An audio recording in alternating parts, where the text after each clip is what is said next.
ராகுல் காந்தி மற்றும் ஸ்டாலின் ஆகியோர் ஆட்சியை ஓட்ட முடியாது என்பதால் சைக்கிளை ஓட்டுகிறார்கள் என முன்னாள் ஆளுநர் தமிழிசை சவுந்தரராஜன் விமர்சனம் செய்துள்ளார்.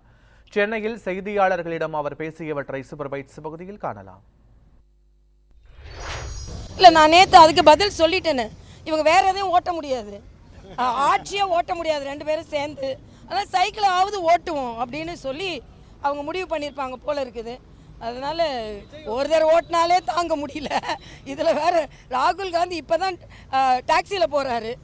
நாட்டில் மரியாதைக்குரிய பாரத பிரதமர் அவர்கள் விண்கலம் ஓட்டிகிட்டு இருக்கிறாங்க. இவர் இப்போ தான் டாக்ஸிக்கு போய் 75 வருஷத்துக்கு அப்புறம் டாக்ஸி டிரைவரோட பிரச்சனை இப்போ கேட்குறாராம். அவர் இப்போ தான் டாக்ஸி எல்லாமே நம்ம தீர்க்க வச்சு அவர்களுக்கெல்லாம் முத்ரா வங்கி கடன் லோன் கொடுத்து எல்லாமே நல்லா பண்ணி கொண்டு இருக்கிறாங்க. அதனால் ஓட்டுறதுன்னு எதையோ ஒன்று ஓட்டணும், அதுக்கு சைக்கிளை ஓட்டுறாங்க. அதை நாமளும் ஓட்டுன்னு ஓட்டுவோம், அவ்வளோதான். அதாவது இப்போது எங்கள்கிட்ட தான் சனாதனத்தை பார்த்தாங்கன்னா இப்போ விஜய் அவர்கள் தான் சனாதனத்தை பார்க்குறாங்க. நான் கேட்குறேன், சனாதனம்னா என்னன்னு ரவிக்குமாருக்கு தெரியுமா? அது எங்கேயோ ஒரு இடத்துல ஒரு வண்ணம் தெரிஞ்சுன்னா உடனே அதுக்கு ஒரு சனாதனம்னா எனக்கு உண்மையிலே மகிழ்ச்சியாக இருக்குது. ஏன்னா எங்களை பற்றி தான் அது போட்டு கொண்டு இருந்தார்கள். இன்றைக்கி தம்பி விஜய் மேலேயும் சனாதனம்னு ஒரு கருத்தை சொல்கிறார்கள்.